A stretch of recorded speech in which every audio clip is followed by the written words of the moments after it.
Seguindo com o TV Atende, hoje terça-feira, vamos continuar com nossa conversa aqui com o prefeito de Andradas, Rodrigo Lopes. Tenho certeza que a população deseja muitas informações, porque evidentemente o Rodrigo é a primeira vez que está sendo prefeito e obviamente a cobrança é muito grande, né, Rodrigo? Sim. E a população tem todo esse direito de cobrar sim do prefeito ações. João, nós começamos a falar sobre casas populares, sobre Minha Casa Minha Vida. É um assunto que eu acredito que muitas pessoas se interessam, porque tem muita gente ainda que está pagando aluguel e necessita de uma moradia. Com certeza, é um assunto que vem de encontro com uma grande parte da população que sonha em sair do aluguel, ter sua casa própria, que eles estão começando a sonhar com a sua própria casa. E foi um assunto discutido na sua viagem em Brasília, na Marcha dos Prefeitos. Andradas vai ter aí mais recursos do programa Minha Casa Minha Vida? Existe possibilidade, Rodrigo, para esse ano de ter casas populares desse projeto para a cidade? Na verdade, Andradas ela tinha sido uma exceção, né, nos últimos anos, 2011, 2012, ela já havia sido contemplada com a possibilidade de construir as casas populares pelo crescimento populacional que a cidade teve, né, em cerca de 10 anos aumentou em 10 mil habitantes a cidade. O número do déficit habitacional de Andradas chega em torno de 1.000 casas. Então, já havia sido olhado e desde o começo do ano nós estamos acompanhando isso junto com a Caixa Econômica. É um processo bastante burocrático, né, que precisa ter a construtora credenciada, ter o terreno e todo esse espaço. Então, nós estamos fazendo essa mediação e esse contato desde o início do ano. A possibilidade, né, e o meu objetivo é que essas casas comecem desse ano. Né? Nós não podemos precisar, né, e nem garantir que vai ser de fato já, mas nós estamos bastante adiantados nessa negociação. O gerente da Caixa tem sido muito prestativo, tem feito um acompanhamento constante, e essa notícia de que a partir de agora todos os municípios poderão ser contemplados, essa é uma notícia excelente, né, que mesmo nós tendo a possibilidade de 200 a 300 casas, nós temos que ter a previsão que não é suficiente para sanar o déficit habitacional. E certamente nós vamos ter que pleitear mais casas. Né? Nós não vamos conseguir sanar esse déficit nos 4 anos de administração, mas nós precisamos evoluir, né? Nós precisamos melhorar. E principalmente as prioridades, né? As pessoas de mais baixa renda, as famílias chefiadas por mulher, as pessoas, né? Tem gente que chega no meu gabinete e fala: prefeito, faz 20 anos que eu estou com o meu cadastro esperando uma casa, sabe? E os critérios para selecionar as famílias não vão ser do prefeito, né? As casas não vão ser usadas para fazer política. Essas casas elas vão ser concedidas a partir de um critério social. O assistente social vai avaliar. O primeiro quesito, a pessoa tem que ganhar de 0 a 3 salários mínimos. O pagamento é 5% da remuneração mensal da família, né, para ser contemplado. Então, é um presente mesmo. Durante 10 anos, a pessoa vai pagar 5% da renda familiar como mensalidade. Então, é uma forma de estar sanando isso aí. Então, nós vamos fazer esse trabalho de uma forma social, que as primeiras 200 casas sejam entregues realmente às 200 famílias mais necessitadas. Deixa eu completar, Rodrigo. Que grau de certeza você teria a respeito da construção dessas casas? Na verdade, eu tenho uma certeza grande, né? Embora isso não dependa do prefeito, isso dependa de fatores. Esse é um projeto do governo federal, depende da Caixa, depende da construtora, mas eu diria que eu tenho 90% de certeza que isso vai se concretizar. É algo que, assim, se falasse assim, é o prefeito que vai construir, nós vamos depositar o dinheiro na conta da prefeitura, eu daria o 100% de certeza, né? Mas dependendo dos outros fatores, nós sempre temos a possibilidade de ter algum problema. Mas eu acredito muito nisso. Eu estou fazendo essa pergunta para o Rodrigo, João, porque quando chegar esse tempo, nós vamos conversar com o Rodrigo se fez ou se não fez. Né? Com certeza. Sabe que resolveu, nós vamos ter aqui a nossa sessão.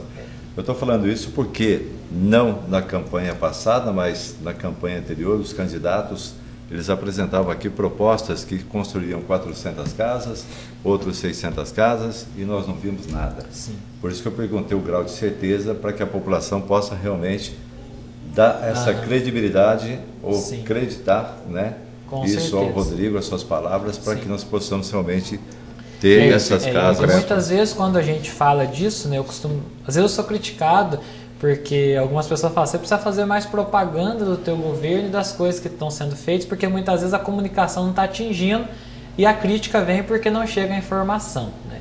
Na medida do possível, todas as vezes que a gente tem a oportunidade de estar na TV, nos jornais, na rádio, a gente explica tudo isso. Mas eu não gosto, por exemplo, assim, ó, eu recebi uma promessa de um deputado, de um secretário, que nós vamos ter tal recurso. Eu não costumo divulgar isso antes de assinar o convênio. Por quê? Porque pode oscilar, pode acontecer alguma coisa nesse meio de tempo, né? Então, nós temos muito mais possibilidades, né? Só que são coisas que eu só vou falar no momento que eu tiver certeza que isso vai acontecer. E mesmo assim, a gente tem os fatores que fogem do controle da administração.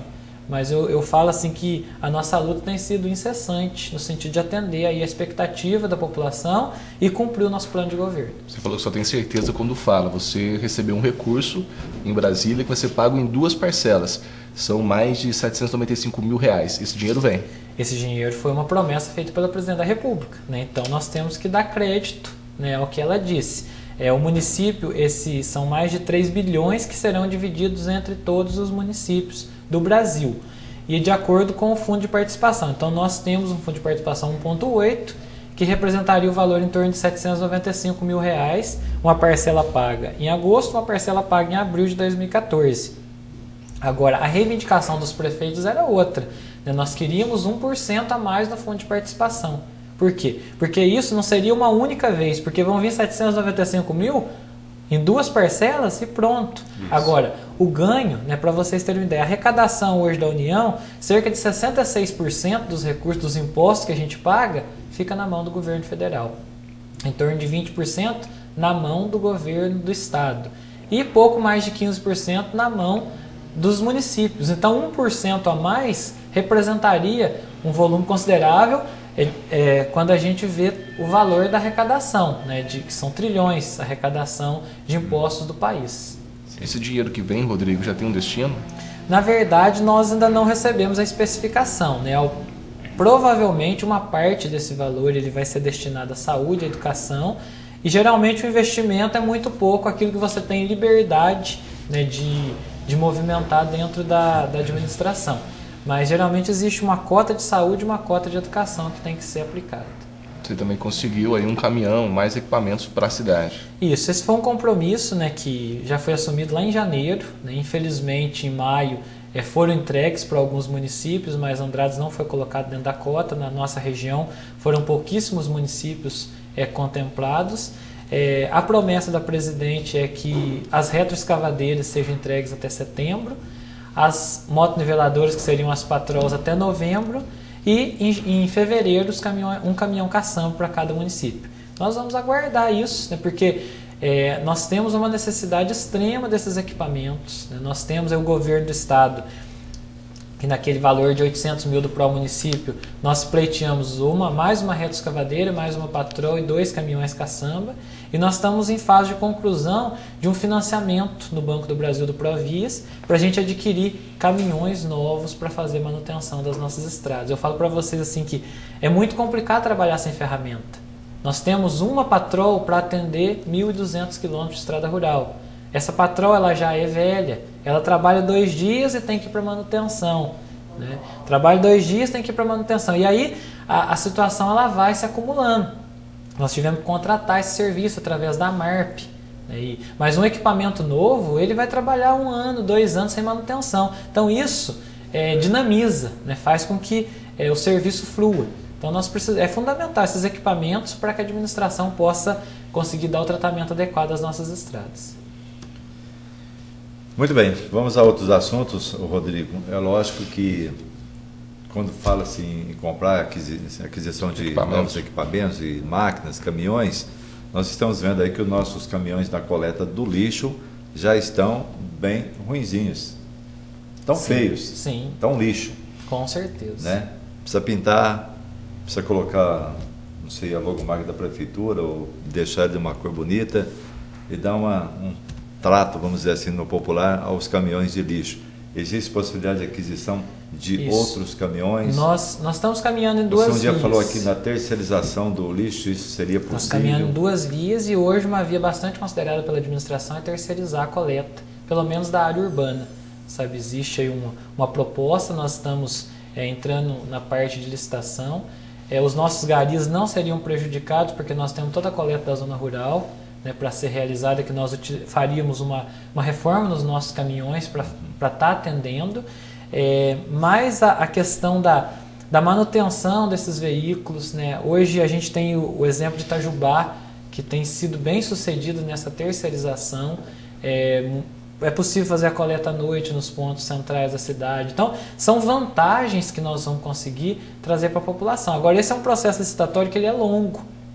Além de ter que ter muito cuidado na elaboração do edital para não ter nenhuma tendência, para o negócio ser dentro da maior transparência possível. Nos teus 4 anos dá tempo de fazer isso? Eu ainda quero fechar essa terceirização nesse ano, de 2013. Nós estamos trabalhando, né, e estamos direcionando os nossos esforços para que isso aconteça ainda esse ano, né, porque hoje é complicado, a situação precária que nós estamos trabalhando, ela é muito complicada. Então, nós precisamos resolver isso. E eu falo assim que muitas vezes o governante ele se preocupa demais com as questões estruturais que são fundamentais, mas o básico também é necessário.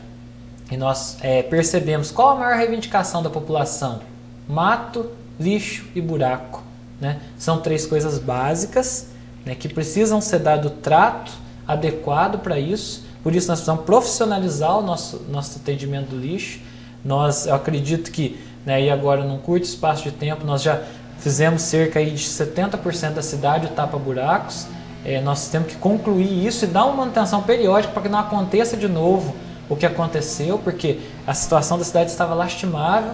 Então você pega um bairro com mais de 500 buracos, né, Vila Moscone, Panorama, uma situação lastimável. Agora, se você der uma manutenção periódica a isso, essa situação vai ser resolvida.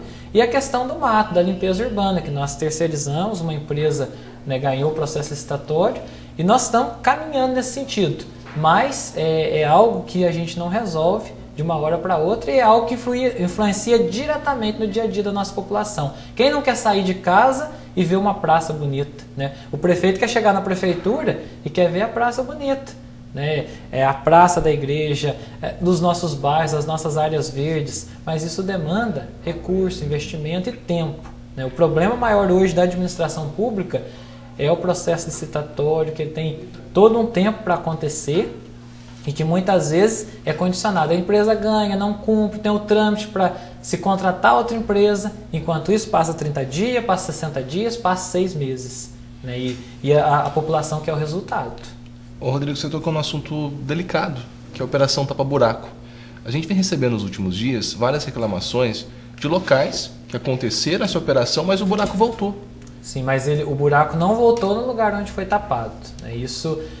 O asfalto que está sendo aplicado é de qualidade, mas o que acontece? Nós temos uma malha asfáltica ruim, né? Então você vai lá, recorta e tapa o buraco. Ele vai abrir em outro lugar, né? Qual que seria o procedimento ideal? Fazer o recapeamento, né? Mas nós não temos recurso suficiente para isso. Nós pegamos alguns pontos críticos da cidade, parte da prefeita Antônio Gonçalves, a região em torno do Horto, ali da creche.